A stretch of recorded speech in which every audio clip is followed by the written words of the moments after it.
کنز الاعمال جلد 12 صفحہ 313 حدیث نمبر 35172 میں اس کے بارے میں یہ لکھا ہوا ہے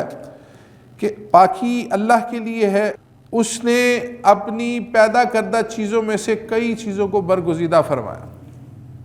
اور ان برگزیدہ چیزوں میں سے ایک خاص چیز کو سب پر فوقیت دے دی۔ جیسے اللہ تعالیٰ نے فرشتوں کو تخلیق فرمایا،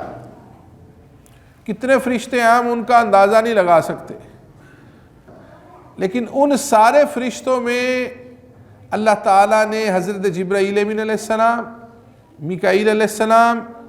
اسرافیل علیہ السلام، عزرائیل علیہ السلام،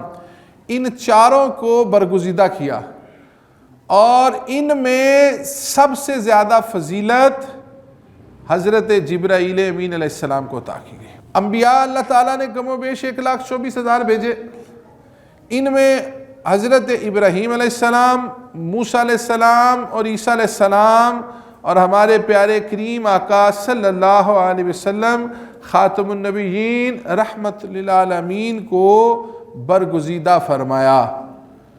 اور ان پر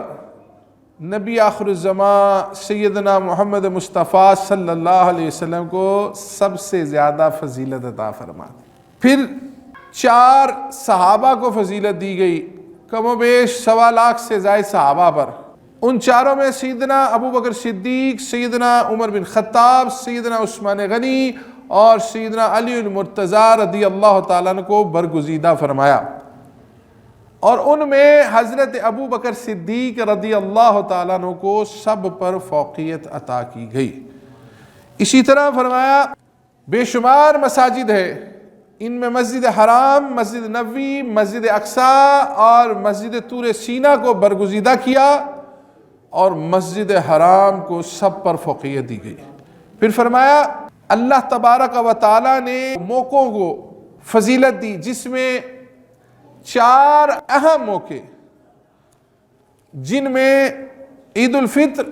عید الاضحیٰ، یوم عرفہ اور یوم عاشور، ان کو برگزیدہ کر دیا، اور ان میں یوم عرفہ کو سب پر فضیلت عطا کر دی گئی۔ پھر راتوں میں فرمائے شب برات، شب قدر، شب جمعہ اور شب عیدین، ان میں شب قدر کو سب پر فضیلت دے دی گئی۔ شہروں میں مکہ شریف، مدینہ شریف، بیت المقدس اور مساجد الشعائر، ان میں مکہ شریف کو سب پر فوقیت دے دی گئی۔ پہاڑوں میں احد، طور سینا، لکام اور لبنان، طور سینا کو سب سے زیادہ فضیلت دی گئی۔ نہروں میں جہون، سیحون، فرات اور نیل، ان میں فرات کو سب سے زیادہ اہمیت دے دی گئی، اور فرمایا رجب، شعبان، رمضان،